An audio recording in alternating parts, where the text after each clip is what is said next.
Good afternoon, everyone. I'm Peter Cook. I have the great privilege of being here this afternoon with Molly Scott-Cato. Good afternoon, Molly. Good afternoon. Now, you have a really important role to play here insofar as you're Green MEP. So I'm expecting you to know everything more than I do about the environment. But also, having been and worked in Brussels, we're going to ask you questions about the current state of Brexit. And I'm going to begin by I used to be a scientist, but I got over it. So I know a little bit about this sort of subject. And I think that there is one thing bigger than Brexit. It is the environment and climate change. That's the biggest problem facing our planet. We're not able to progress it because we're obsessed with our Brexit. But I believe the two are connected in this respect, and I'm going to ask you to comment. I think that more international transport is more green footprint. More disaster capitalism isn't good. And the kind of lowering of standards, not just in food, but in other areas, leads to what I think economists call moral hazard in terms of cheapening the way we make things, which is environmentally not good either. So, but you know much more about it. So please tell us about environment and what's that got to do with Brexit, for good or bad. You may say it's brilliant, but I'm not expecting you to. Well, I think it's apparent that the environmental law that's been passed through the European institutions and that really frames the European single market is the highest standard of European law anywhere in the world. And from my perspective as a Green, that's because Greens are powerful there, and I think that's a very good thing. You know, clean beaches, clean water, as you said, animal welfare, control of antibiotic use on farms, a massive agenda of environmental protections, which we are now leaving. And it's very clear that the people that were driving Brexit, that's when they talked about red tape, that's what they meant. They meant the sort of laws that protect us as citizens against the sort of worst impulses of irresponsible business. And so it's very clear that there was a connection between the desire to reduce environmental standards and the project of Brexit. And you can see that clearly in the people that were behind it, you know, the famous 55 Tufton Street Brigade with all their sort of fake think tanks. They were driving that kind of anti-environmental agenda and linking it to Brexit, and also perhaps most centrally on the issue of climate change. There's very strong overlap between climate change denial and people who support Brexit. So to me, there's no question that there's a relationship, and it's one of the things we've seen since the vote to leave and since we've seen legislation going through the UK Parliament, that those standards are right now under attack, and they'll come under more attack if we get into negotiations with the US over a trade deal. So yes, I agree with you. I think the connections are very strong, and we should be really worried about what's going to happen to environmental protection outside the EU. Okay, and just to be balanced on this, I'll take the perverse position of a Brexiteer here and say, is there anything at all good about Brexit from the point of view of climate, environment? I'm giving you this chance to say, actually, there's one thing. No, I'm going to say no. There isn't anything good, because the whole point of the project was not just to reduce environmental standards in the UK, but also to attack the EU as a sort of legal entity that supported high environmental standards. And actually, you can see the way the EU diplomacy is now putting pressure on countries like South Korea and Japan and China to raise their ambition in terms of acting on the climate emergency. And now with the USA coming on board for that, you know, we're actually winning, and that's definitely what the Brexiteers wanted to destroy by having Trump in the White House taking the US out of climate change and having us coming out and attacking the EU. So it's very clear that there was a kind of master plan there. And while unfortunately we didn't stop Brexit, in terms of the rest of the world, the EU's position, especially on climate, is strong and becoming stronger. Okay, fine. Turning now next to your sort of life and work of being in the European Parliament, you know how this machine works. And if you run 500 million people, then I think a few rules are necessary, because you can't even run a meeting with 12 people if you don't have a few ground rules. But I mean, how do you see sort of the EU's willingness or view of us, because we often see ourselves from within our newspapers, and how, what is the view that you see coming from Europe about 4 years of endless negotiations at this point? Do they still want to talk to us? Well, if you move on from where we were just talking about this potential attack on the high standards of the single market, you can see that Barnier and the council and parliament that are sort of supporting his mandate are very concerned about the potential for us to rip up that red tape and trash our climate standards, and also turn ourselves into Singapore on Thames and the tax haven and all of that stuff that makes the UK look like a very bad partner. That's exactly why he's so focused on the idea of the level playing field. And so you can see there's a sense in which there's a great deal of concern about the direction that the UK might take economically and environmentally, and that's why they will not allow us close access to the single market unless we maintain the same standards.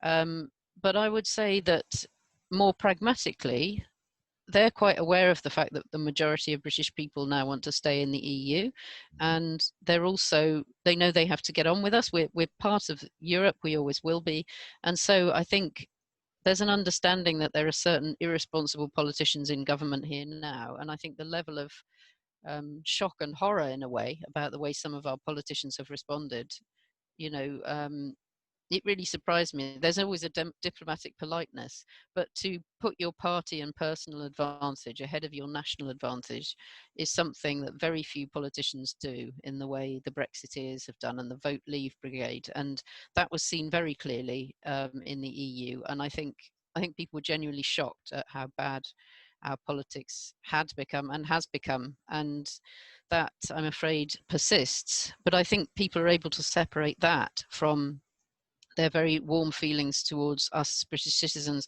their understanding that actually there was a lot of lies involved in persuading people to vote for Brexit, and that more than half the people in Britain, and an increasing proportion because more younger people are more supportive of the EU, oppose this really awful decision we've made as time goes by. So I think there's an openness and a warmth that continues, but obviously the priority for the EU, and this is also my priority, is to protect the European Union and to protect the high standards of the single market. So they're balancing those things, but whatever happens in the deal, they'll protect the European Union first because that's their side of the negotiation.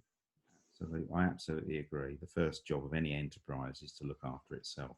Well, and we need it to be strong as well, right? Because we're going to go back one day, and we need the EU to keep high standards because that's influencing the rest of the world, improving environmental standards and other standards across the world. And one day, I'm convinced we will rejoin, and we need it to be strong and healthy and robust and flourishing. So we can become a part of that system again one day. Okay, I'm going to turn to Rachel Ashley, who's a voiceover artist and singer. And Rachel's going to turn to the other strange mixture of COVID and Brexit. So over to you. Thanks, Peter. Hello, Molly. It's an absolute delight to speak to you. Could it be argued that it's fortuitous that the pandemic happened during the transition period and not afterwards? Could it be, could it be that there are so many rumours about an extension, but they are only that, rumours. But it seems to us, certainly, that the combination of Brexit, and particularly a no-deal Brexit, although a deal is not going to be particularly good for either side either, we don't feel. But the combination of Brexit and COVID is absolutely catastrophic. What do you feel are the chances, and what credence do you give to the rumours of an extension in the next week or so?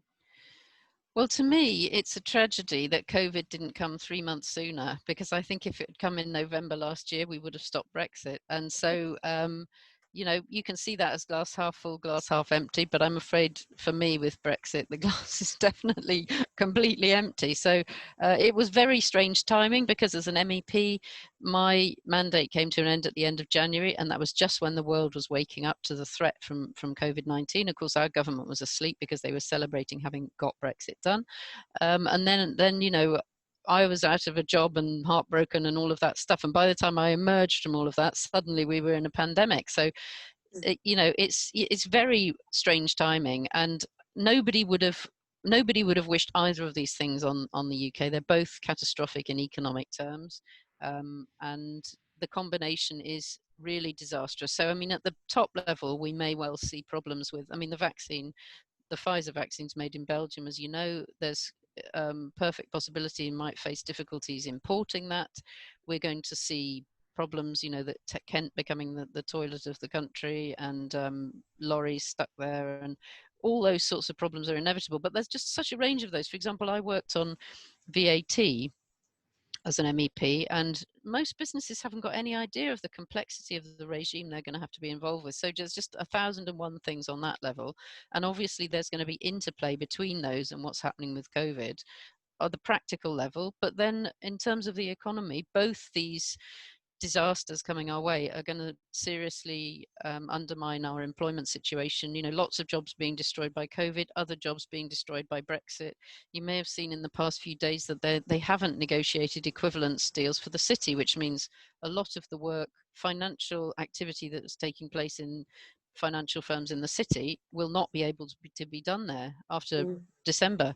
And I just think, because there's been such a tissue of lies, really, and every time you make any criticism of Brexit, somebody responds with Project Fear. There hasn't been planning. There's been a sort of delusion that this is all made up by Ramonas, and there hasn't been proper planning, whether it's for trucks, whether it's for banks. It just hasn't been thought through at all. So and that still continues. The delusion is as strong as it ever was. It's as strong as it was. You know, we've been campaigning on the streets for years and having these conversations with just pound buyers, and the delusion is as strong as it ever was. It feels. Well, the thing is, you can lie to people, as we see in the US, but lying to people is different from being a government and actually having to manage situations. And have they believed their own lies, or whatever the problem? Are they just incompetent? Whatever the problem is, they have not put the plans in place that we need to leave the EU. And to come to your question of the extension, I mean, I stood up in the Parliament a year ago and said, you know, we're going to be facing the cliff edge in a year's time. It was never enough time to organise a trade deal, and yeah, it just was irrational. But it was very clear that with this government, we were not going to get an extension, and we were definitely going to be out of all the systems, no matter how much we need them to support life for ourselves. They were all going to come to an end at the end of January. So I haven't had any hope of reversing Brexit or extending the transition since this government got into Downing Street. That's depressing. Well, it was depressing then. I mean, I cried in the Parliament, and I was embarrassed at the time, but you know, I've fought lots of battles in my life, and sometimes you can win and sometimes you lose, but you always got to know when you lost. And we lost. We lost.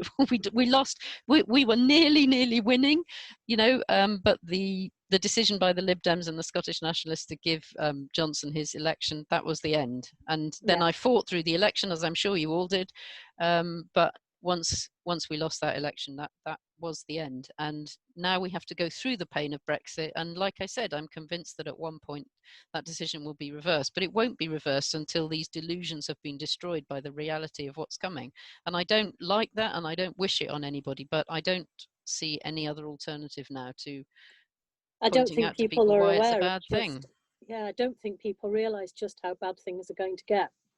Well, and we won't, you know, there will be some chaos, I'm sure, with fresh food imports and so on, and then miscellaneous things that people just didn't realise were coming. But it's going to be more of a long, slow decline than it is a sort of emergency, I think.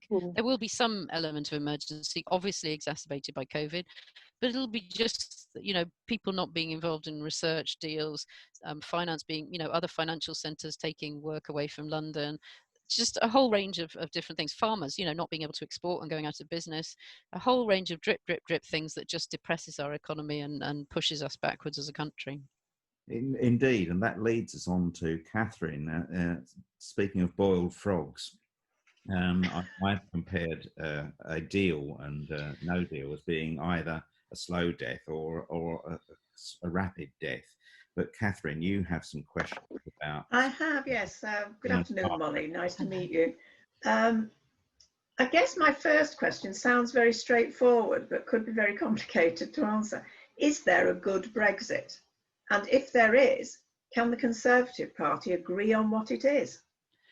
Look, there isn't a good Brexit, because either you have a Brexit where you stay in the European legal systems and you have free access to markets and so on, but then if you're outside the EU, you are a rule taker, and that is an assault on sovereignty I wouldn't be prepared to accept. Or you declare the importance of your sovereignty and you you pay tariffs to get into the markets or whatever else. You have much more friction around your trade. And then that's economically damaging. So either you lose sovereignty or you damage your economy. So no, this was an argument rehearsed in 2016. It was very clear to me then there is no good Brexit. The best we can do is limit the damage. To me, that was always a very difficult choice because I don't want to lose sovereignty or trash parts of our economy. But that's been the choice since the referendum result. And yeah, from here on in, things are going to get worse for our country. So if there is no good Brexit, and we know that there are different factions within the existing Conservative Party in Parliament, because we have, on the one hand, the ERG, who would be quite happy to completely trash the economy, it appears. And on the other hand, there are some people who are worried about the impact on the economy. Which way are they going to jump in the end? What are they actually trying to negotiate at the moment?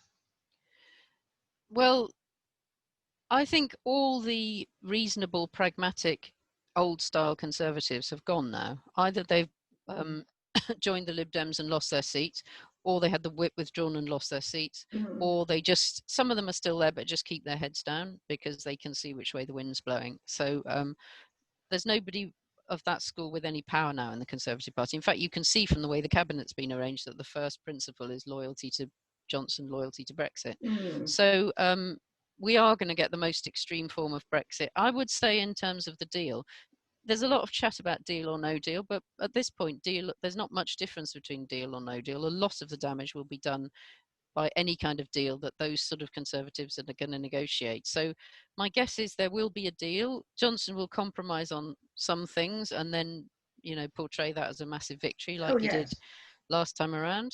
But there's a whole series of things where it's obviously in both our interests to agree, like moving around using passports, having interchangeable qualifications, security cooperation. There's a whole chunk of things where I think what they'll do is say we'll keep that the same and negotiate more detail later. And then there's the chunky stuff around trade, which I think we will not get a very close deal on trade. I think again, they'll find ways to avoid an emergency because that suits both sides. But ultimately, we will have to pay tariffs because I don't think we'll agree to keep with EU law because that would just be, there's the real headbangers would just play the sovereignty card then. So that will be my guess. I think there's enough time left and enough good sense on both sides, I think, to avoid the sort of you can't take your dog to France on holiday next year kind of situation. I hope I'm right. I mean, it's hard to know with these people, honestly.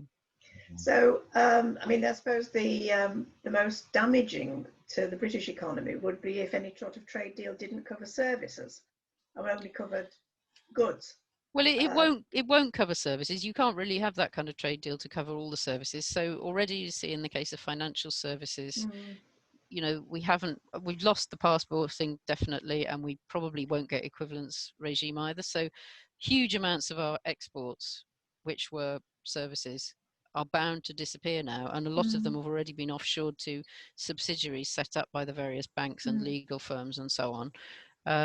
Then there's things like, can our doctors go and work in other countries? Can their doctors come and work here? Presumably we'll find a way of having exchangeable qualifications. But why, if we're outside the single market, why would a German firm continue to employ us to advise on legal matters, for example? Because we won't even be why would we be following EU law? We're just going to become a sort of isolated little domain. So no, I think those are the kinds of areas where we're going to see really significant economic impacts, and probably they're happening already and probably will accelerate. Is this government likely to try and tie up any fallout from that in terms of it was an impact of COVID rather than Brexit?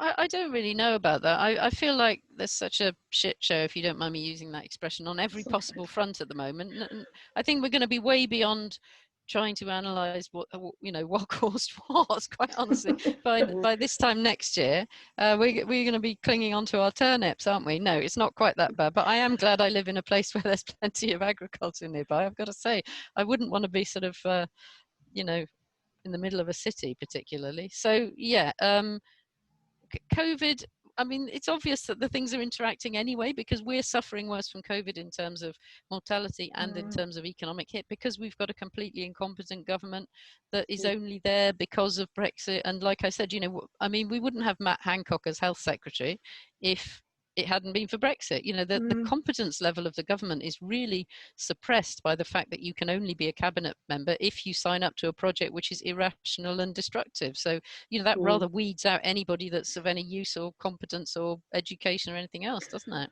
Who knows where it's going to end? But how long do you think Johnson's got as Prime Minister?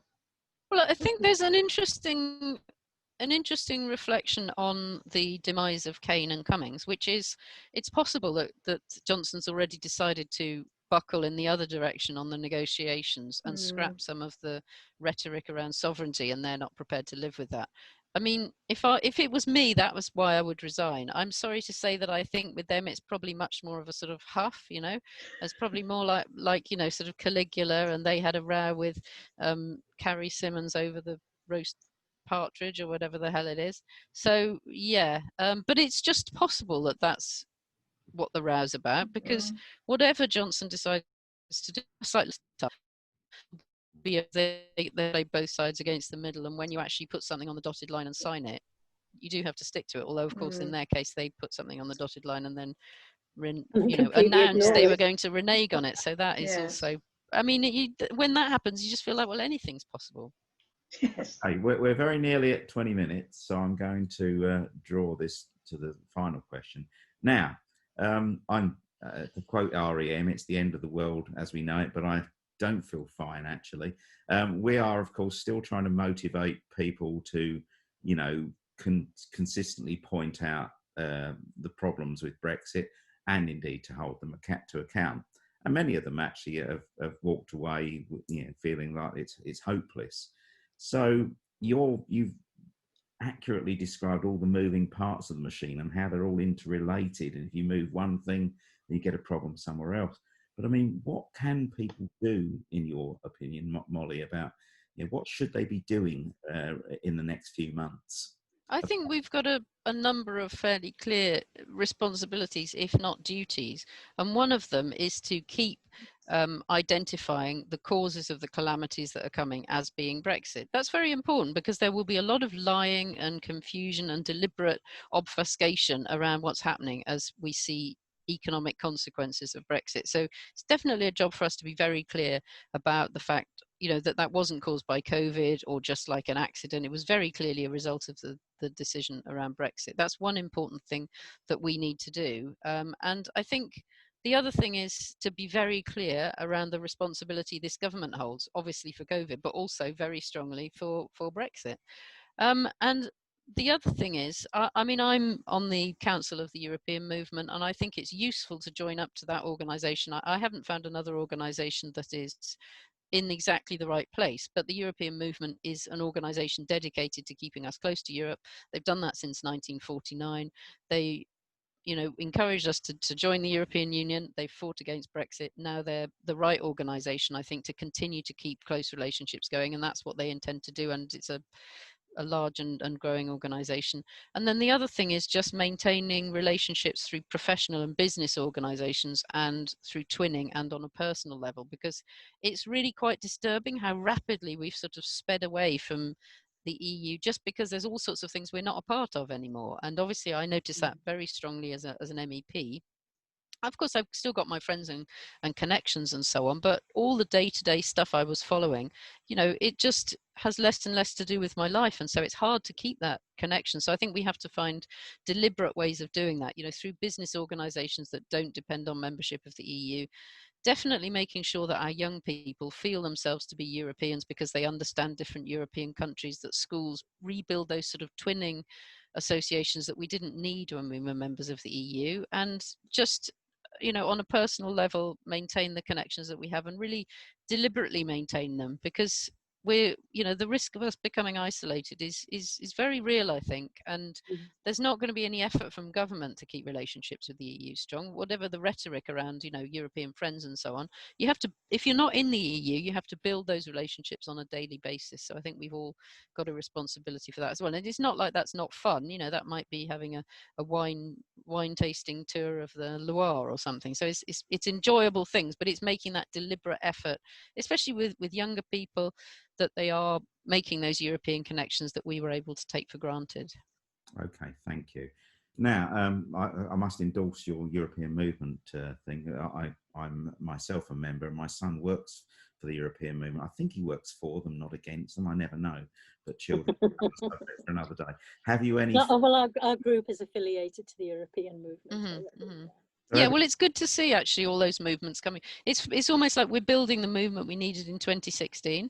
Of all the irresponsible things David Cameron did, I think calling a referendum, you know, it's like starting a war without assessing whether you've got any troops out there. That's effectively what he did. But you know, anyway, I'm a Quaker, so I don't really like military analogies. But you know, we the movement is there now. We're ready to go. We have you there. We have the European movement. We have people affiliating. So, yeah. But what we've got to do is make sure those connections are close, hold people accountable for what they've done, and, you know, stop the lies. That's the main thing. Are you convinced by Carrie Symonds' green credentials?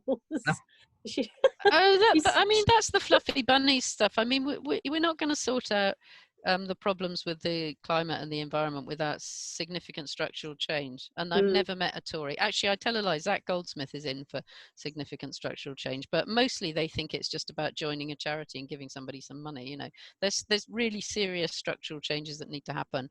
And I'm 100% convinced that Carrie Symonds is not signed up for those.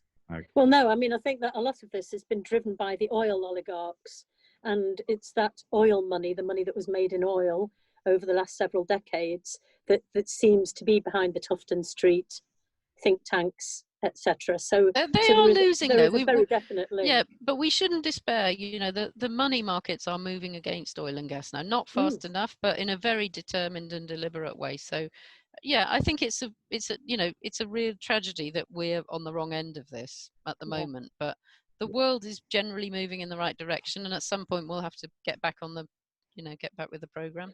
So the pen is up, which means we've managed to do this without saying the word Cummings once. We nearly did. Catherine nearly took us there, but we managed it. To signal one other optimistic note, whatever people think will find, it's probably something is moving in the right direction in terms of climate and environment, I feel. So I want to thank all of you, Molly, for sparing the time, with Rachel and Catherine. It's been an absolute pleasure to have you here. Have you any message for us to in less than 7 seconds to finish us off? Well, brilliant that you're still enthusiastic and heartfelt Europeans, and keep it up. Thank you very, very much. Thank you.